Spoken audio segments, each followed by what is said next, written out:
දෙන්නෙක් ඉන්නවා. මේ මොන සූම් අයියයිද මේ? දෙන්නෙක් ඉන්නවනේ. සූන් ඉන්නේ සූන්. කවුද සූන් කියන්නේ දෙන්නෙක්ද? ඔව්. හෙලෝ. හෙලෝ. සඳුරට ටෝක් කරනනේ. ආඩු නෑ.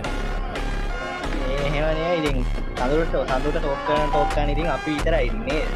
ඈ? ඔව්. VR ගහන්න ආව පරීක්ෂණයෙන් ඒක කියලා යන්න ඕනේ. අඩෝ. අනිත් බං කෝකන. අඩෝ ටෝක් එක කැරිම තේජ. මේ මාත් දැන් මොකද අපි කරන්නේ? ඈ?